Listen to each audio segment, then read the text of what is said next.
কিয়ামতের ময়দানে যখন মানুষ তার শয়নস্থল থেকে উঠবে, তাদের অবস্থাটা বিভীষিকাময় হবে। মানুষের হুঁশ থাকবে না, একজন আরেকজনকে বলা বলি করতে থাকবে। আল্লাহ তাআলার সাথে কথা বলার যদি কোনো উপায় পাইতাম, আল্লাহ তাআলার সাথে কথা বলার যদি কোনো মাধ্যম পাইতাম, আল্লাহ তাআলার কাছে একটু আবেদন জানাইতাম, আল্লাহ যেন আমাদের হিসাবটা অতি দ্রুত গ্রহণ করে নেয়। তখন পরামর্শ সাপেক্ষে সবাই বলবে, চলো কোন নবীর কাছে গিয়ে আবেদন জানাই যেন তিনি আল্লাহর কাছে বলেন। সবাই পরামর্শ করে সবাই দলে দলে হযরত আদম আলাইহিস সালামের কাছে গিয়ে হাজির হবেন। সবাই যখন হযরত আদম আলাইহিস সালামের কাছে যাবে, আদম আলাইহিস সালামের কাছে গিয়ে আবেদন জানাবে, হে আদম নবী, আপনি তো নবী হিসাবেও প্রথম, আপনি তো মানুষ হিসাবেও প্রথম। আজ এই কিয়ামতের কঠিন মুহূর্তে আমাদের হয়ে যদি একটু আল্লাহর কাছে আবেদন জানাইতেন, আল্লাহ যেন অতি দ্রুত আমাদের হিসাবটা গ্রহণ করে নেয়। তখন হযরত আদম আলাইহিস সালাম উত্তর দিবে, আমি যদিও মানুষ হিসাবে প্রথম এবং নবী হিসাবেও প্রথম, আল্লাহ তাআলা যখন আমাকে জান্নাতে থাকার সুযোগ দিয়েছিলেন, আল্লাহ তাআলা বলেছেন ওই জান্নাতে ওই দূর সীমান্তে দেখা যায় ওই গন্ধম গাছের নিচে যাওয়া যাবে না, কিন্তু আমি শয়তানের দোকায় পড়ে আল্লাহ তাআলার সেই আদেশ মানি নাই। না জানি আমার ভয় হয় আল্লাহ তাআলা সেই অপরাধের কারণে আজকে এই কিয়ামতের কঠিন মুহূর্তে আমাকে পাকড়াও করে ফেলে। তখন মানুষ দলে দলে নিরাশ হয়ে যাবে। আদম আলাইহিস সালাম বলবে, আজকে আমার নিজেরই কোনো উপায় নাই, তোমরা বরং নূহ নবীর কাছে যাও। মানুষ দলে দলে নূহ নবীর কাছে যাবে।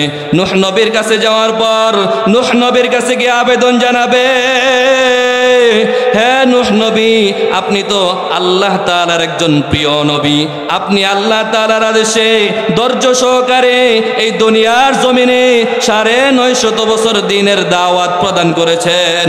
এই উসিলা করে আল্লাহর কাছে যদি আপনি একটু আবেদন জানাইতেন, আল্লাহ যেন আমাদের হিসাবটা অতি দ্রুত গ্রহণ করে নেয়। নূহ নবী বলবে, না না, আজকে আমারও কোনো উপায় নাই, আজকে আমারও কোনো উপায় নাই, তোমরা বরং ইব্রাহিম খলিলুল্লাহর কাছে যেতে পারো। মানুষ দলে দলে ইব্রাহিম খলিলুল্লাহর কাছে যাবে। ইব্রাহিম খলিলুল্লাহর কাছে গিয়ে আবেদন জানাবে, হে ইব্রাহিম খলিলুল্লাহ, আপনি তো আল্লাহ তাআলার বন্ধু নবী, আপনার উপাধি হলো ইব্রাহিম খলিলুল্লাহ। আপনি যদি এই উসিলায় আল্লাহর কাছে একটু আবেদন জানাইতেন, আল্লাহ যেন আমাদের হিসাবটা অতি দ্রুত গ্রহণ করে নেয়। তখন ইব্রাহিম খলিলুল্লাহ বলবেন, না না, আজকে আমারও কোনো উপায় নাই, তোমরা বরং মুসা কালিমুল্লাহর কাছে যাও। সবাই দলে দলে মুসা কালিমুল্লাহর কাছে যাবে। মুসা কালিমুল্লাহর কাছে যাওয়ার পর মুসা কালিমুল্লাহর কাছে গিয়ে আবেদন জানাবে, হে মুসা কালিমুল্লাহ, আপনি তো এমন নবী, দুনিয়ায় থাকা অবস্থায় তোর পাহাড়ে গিয়ে আল্লাহ তাআলার সাথে সরাসরি কথা বলতেন।